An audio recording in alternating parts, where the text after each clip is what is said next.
Je ne pensais pas que cela pouvait m'arriver. Mais voilà, depuis une semaine, je mène une vie sereine et reste rivé sur une demoiselle belle, légère, charnelle, mes sens sont virés. Du noir au rose, je bénis cette prose qu'un overdose de love, la cause, femme dont j'ai toujours rêvé.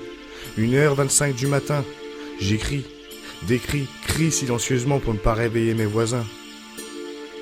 Je prie la main dans le sac, car elle prie d'elle ma déesse, mais lui avouer mes sentiments relèverait de la prouesse.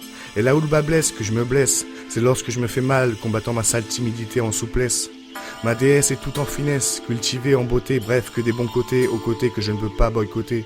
Mais j'aime et aimer tout de même une réserve, que Dieu me préserve, je ne sais pas ce qu'elle pense de moi.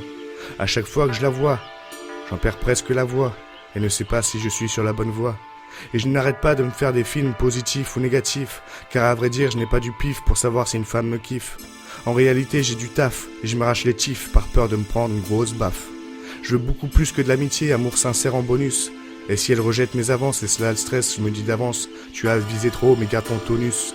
Pour conquérir son cœur en lui faisant la cour au secours j'ai trop peur. Tu sais j'ai l'impression de me répéter, mais ce n'est pas de frimer d'opter pour une telle beauté.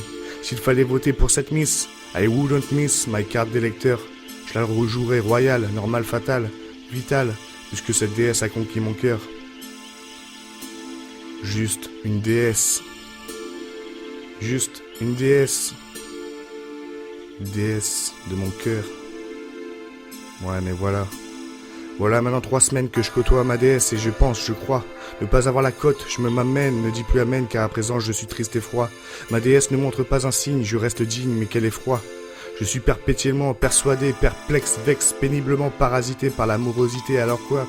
Eh bien voilà, triste et traître constat, l'amitié, l'amour peuvent se montrer compliqués, telle est la loi. Des relations humaines, moi j'ai de la peine, de la haine pour des semaines ou même des mois. Alors de surcroît, parfois je ne fais pas de la part des choses, j'ose peu, me pose, sans pause, et d'ici que je défende ma cause, en l'occurrence ma déesse, cette dernière approchera de la retraite, vieillie et ménopausée, quelle tristesse. J'ai l'impression de gâcher, de me cacher, de faire tâcher par mes sentiments. À présent, je sais à quoi m'attendre, ma chère et tendre, sans te méprendre, sache que je te mens. Quand je te dis que je veux de l'amitié, je me fais pitié, me fais des sermons. Mais toi, serment de tes paroles que je bois, de tes gestes, je manifeste, une telle prestance devrait être interdite. Du lundi à manche-dit, c'est à toi que je pense, que je m'offense par des non-sens, cherchant le paradis. Chère déesse, je ne te déclare pas ma flamme, c'est pas de la flemme, mais une réserve justifiée. Et c'est avec tristesse que mon dilemme s'est réglé, car c'est par ton regard sans égard que je me suis fié. Déesse, juste une déesse, ma prêtresse, de l'amour sans cesse. Que puis-je faire, ma déesse?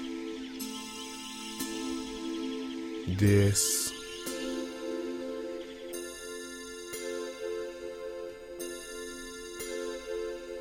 Déesse. Je ne pensais pas que cela pouvait m'arriver, mais voilà, depuis 2 semaines je mène une vie sereine et reste rivé. Sur une demoiselle, belle, légère, charnelle, mes sens sont virés. Du noir au rose, je bénis cette prose, crains l'overdose de love, la cause, femme dont j'ai toujours rêvé. Déesse. Déesse.